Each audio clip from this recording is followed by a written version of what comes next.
وَإِذْ قُلْتُمْ، اور جب کہا تم نے، یا موسیٰ، اے موسیٰ، لن نؤمن لک، ہم ہرگز نہیں ایمان لائیں گے تیرے لیے، حتیٰ یہاں تک کہ نرا، ہم دیکھ لیں. نرا کا روٹ کیا ہے؟ رآ. رآ مانا ہوتا دیکھنا. اللہ، اللہ تعالیٰ کو، جہرتن، سامنے. جہرتن جے ہے رے جہر، کوئی کام اس طرح کرنا کہ دوسروں کو اس کا پتہ چل جائے، ظاہری طور پہ کرنا. فَأَخَذَتْكُمْ، تو پکڑ لیا تم کو، الصَّاعِقَةُ، صاعقہ. کیا روٹ ہے؟ صاد عین قاف، صاعقہ. صاعقہ کا مطلب کیا ہے؟ بیسیکلی گرج اور کڑک کا مجموعہ صاعقہ ہوتا ہے. زوردار چیخ کے لیے بھی لفظ استعمال ہوتا ہے، زور کی چیخ کے لیے بھی صاعقہ کا لفظ استعمال ہوتا ہے. گرج، کڑک کا مجموعہ اور زوردار چیخ. تو پکڑ لیا تم کو کڑک نے، پکڑ لیا تم کو چیخ نے. وَأَنْتُمْ تَنْظُرُونَ، اور تم دیکھ رہے تھے. وَإِذْ قُلْتُمْ يَا مُوسَىٰ، اور جب کہا تم نے، اے موسیٰ، لن نؤمن لک، ہم نہیں تیری بات کا اعتبار کریں گے، ہم نہیں تمہیں مانیں گے، حتی نری اللہ جہرتن، یہاں تک کہ ہم خود اللہ کو دیکھیں سامنے. اب یہ کب ہوا تھا اور کس نے کہا تھا؟ ہوا یہ تھا کہ جب قوم نے شرک کیا تو موسیٰ علیہ السلام قوم کے 70 نمائندے لے کر کوہ طور پر دوبارہ گئے اللہ تعالیٰ سے معافی مانگنے کے لیے. جب وہاں پہنچے تو پھر بگڑ بیٹھے، کہنے لگے ہم بھی دیکھنا چاہتے ہیں اللہ کو، ہم اللہ کو دیکھیں گے تو پھر ہم مانیں گے، ہم تیری بات کا اعتبار نہیں کر سکتے. بعض لوگ کہتے ہیں کہ نہیں، جب موسیٰ علیہ السلام تورات لینے گئے تھے تو یہ 70 لوگ بھی ساتھ گئے تھے. موسیٰ علیہ السلام تو پہاڑ کے اوپر تھے، یہ نیچے تھے. جب موسیٰ علیہ السلام اوپر سے تورات لے کر اترے تو انہوں نے کہا یہ اللہ تعالیٰ نے مجھ پر کتاب اتاری ہے اور یہ کتاب ہے. کہنے لگے نہیں، ہم تو نہیں مانتے کہ یہ تمہیں اللہ کی طرف سے ملی ہے، ہمیں اللہ تعالیٰ کو سامنے دکھاؤ. حتی نری اللہ جہرتن، ہم اللہ کو سامنے دیکھنا چاہتے ہیں. فَأَخَذَتْكُمُ الصَّاعِقَةُ، اس مطالبے پر ان پہ ایک چیخ آئی، ایک زوردار کڑک والی بجلی گری اور وہ سب وہیں بھسم ہو گئے. وَأَنْتُمْ تَنْظُرُونَ، اور بجلی آتے ہوئے دیکھ رہے تو تم کہ آئی شامت تمہاری. کیونکہ آپ کو پتا نہیں کہ جب بجلی گرتی ہے تو اس سے پہلے کیا ہوتا ہے. اگر آپ نے کبھی غور سے دیکھا ہو، لائٹننگ ہوتی ہے، لائٹننگ ہوتی ہے اور اس کے کچھ سیکنڈز کے بعد یوں لگتا ہے لائٹنگ ہو کے لگتا ہے خاموشی ہوگی، نہیں، اچانک نیچے گرتی ہے بجلی. تو وہ لائٹننگ ہوئی ہوگی جب وَأَنْتُمْ تَنْظُرُونَ، تم دیکھ رہے تھے کہ اب کچھ ہونے لگا ہے، اور پھر گری اور وہ سب کے سب مر گئے. ثم، پھر بَعَثْنَاكُمْ، اٹھایا ہم نے تم کو، زندہ کیا ہم نے تم کو. بے عین سے بَعَثَ، بھیجنا، اٹھا کھڑا کرنا، مردے کو زندہ کرنا. من بعد موتکم، تمہاری موت کے بعد، لعلکم، تاکہ تم تشکرون، ریپیٹ ہو رہا ہے، شکر کرو، پیچھے گزر چکا ہے. موسیٰ علیہ السلام سخت پریشان، کہنے لگے یا رب، میں قوم کو کیا منہ دکھاؤں گا جا کے؟ بعض بے وقوفوں کی وجہ سے تو سب کو سزا نہ دے، تو ان کو زندہ کر دے. ثم بعثناکم من بعد موتکم، اللہ نے اتنا بڑا معجزہ کیا، ان مردوں کو پھر زندہ کر دیا. ویسے تو سب مرنے والے کب زندہ ہوں گے؟ قیامت کے دن.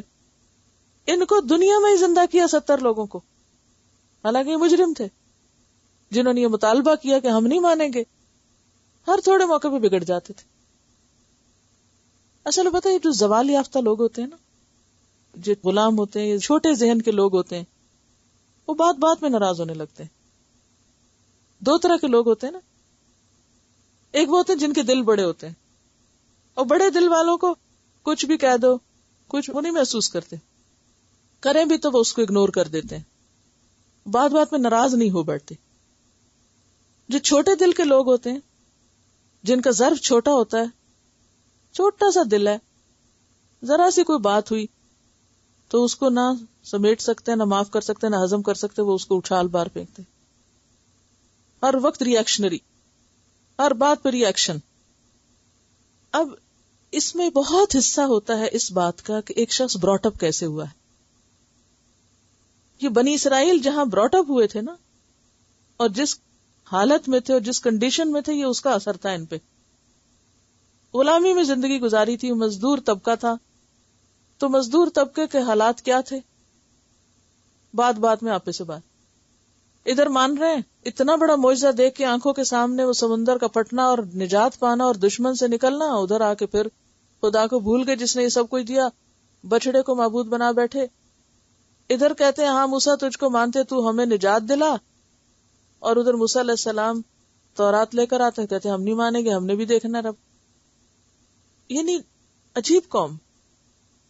اور عموماً جب قوموں پہ زوال آتا ہے نا تو ان کے ایسے اخلاق ہو جاتے، پھر ان کے اندر نہ گہری سوچ رہتی ہے، نہ بڑا دل اور نہ بڑا ظرف ہوتا ہے، وہ ریئیکشنری ہو جاتے ہیں. ریئیکشنری سمجھ رہے؟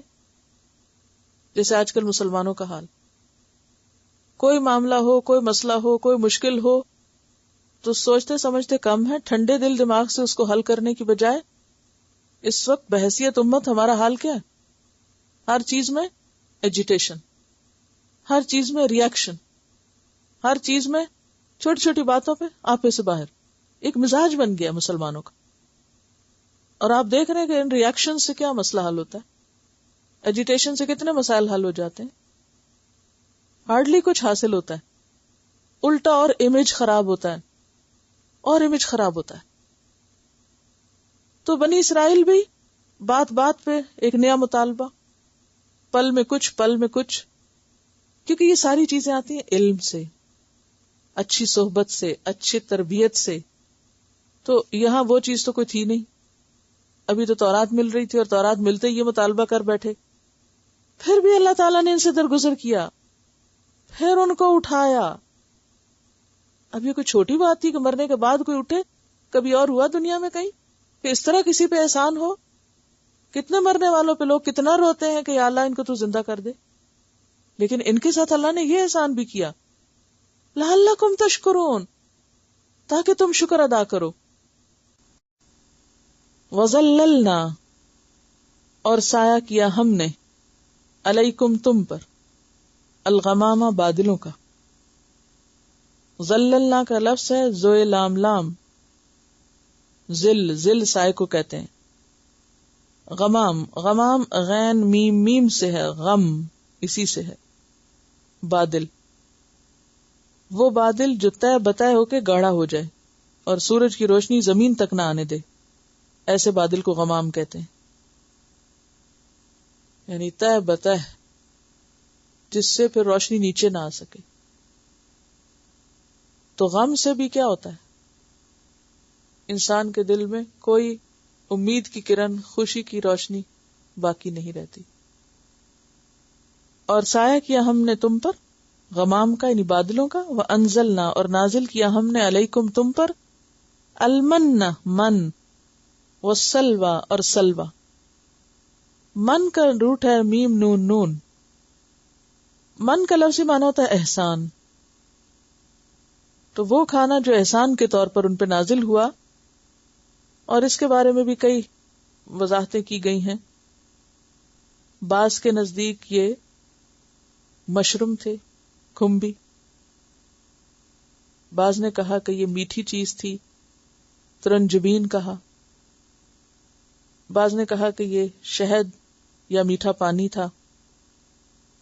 بہرحال اشارہ ہے اس کھانے کی طرف جو بنی اسرائیل کو وادی تیہ میں اللہ تعالی نے آسمان سے اتار کر دیا تھا. والسلوى، اور صرف من نہیں تھا، یعنی دو کھانے تھے، ون ڈش نہیں تھی. سلوى، سین لہم واو اس کا روٹ ہے، پرندے کا نام ہے جیسے بٹیر یا چڑیا وغیرہ.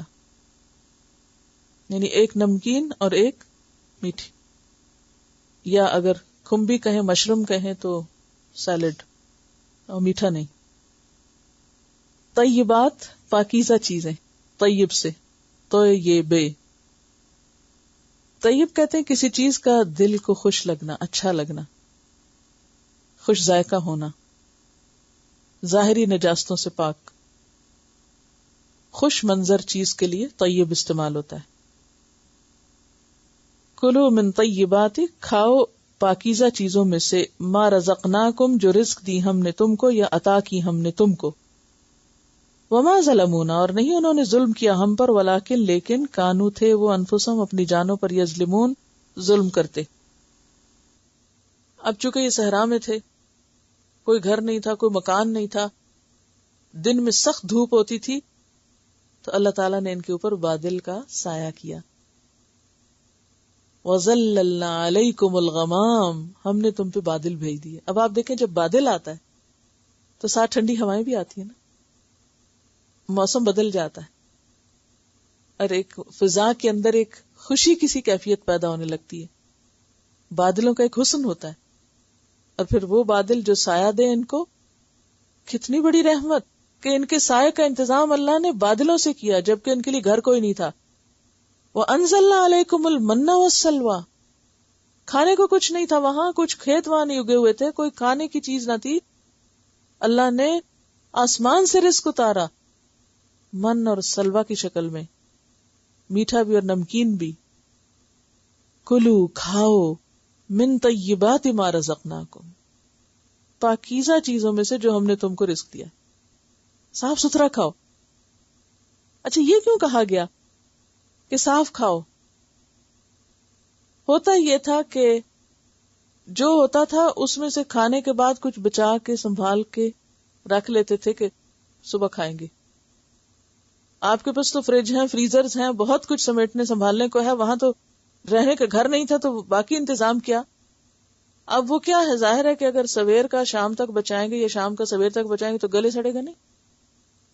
تو ان کو کہا جا رہا ہے کہ یہ بچا بچا کے نہ رکھو، اللہ پہ توکل کرو، جو رب روز اتارتا ہے وہ اگلی دفعہ بھی اتارے گا. پاکیزہ کھاؤ، صاف کھاؤ. وما ظلمونا، اور انہوں نے ہم پہ ظلم نہیں کیا ہماری باتیں نہ مان کے، ہمارا کچھ نہیں نقصان ہوا.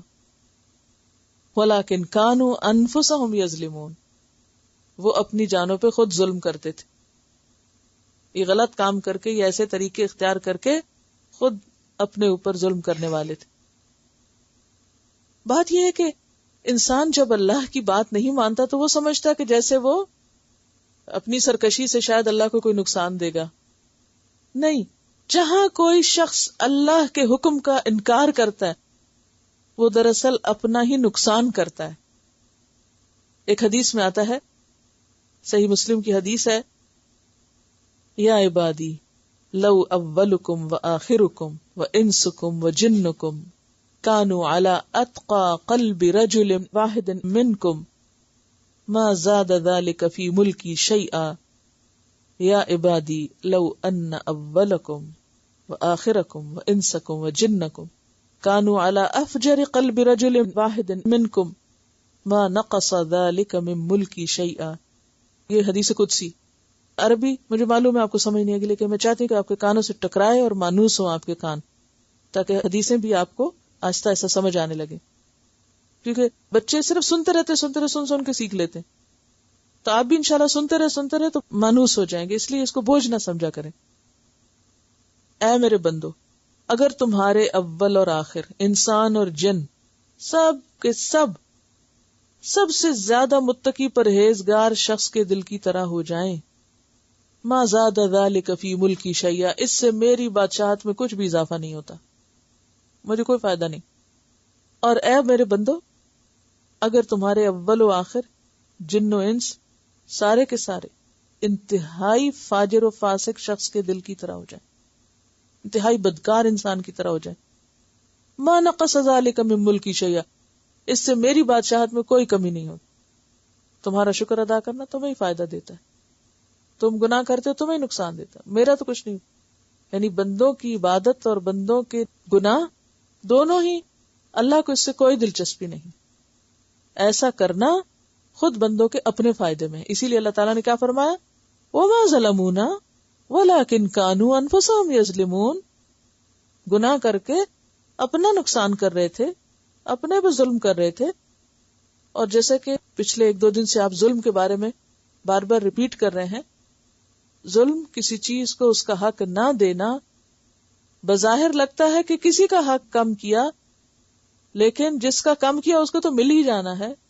ایسا کرنے والا خود اپنے اوپر ظلم کر رہا ہوتا ہے، وہ اپنے حق میں سے کمی کر رہا ہوتا ہے. کیونکہ آپ نے اگر کسی کے خلاف ایک لفظ منہ سے نکالا نا، وہ فرشتوں نے لکھ لیا. اب اس شخص کو نہیں پتا جس کے خلاف آپ نے کچھ کہا. اب قیامت کے دن کیا ہوگا؟ آپ کو اپنی نیکیوں سے معاوضہ دینا پڑے گا، چھوٹ نہیں ہوگی، دینا پڑے گا. اور پھر اگر آپ کہیں کہ ہم تو نیکیاں نہیں کرتے، کیا فائدہ کرنے کا کہ کسی کو دینی پڑیں گی، اس لیے بہتر کرو نا، تو اس کے گناہ اس پہ لاد دیے جائیں گے جس نے کسی کے اوپر ظلم کیا ہوگا.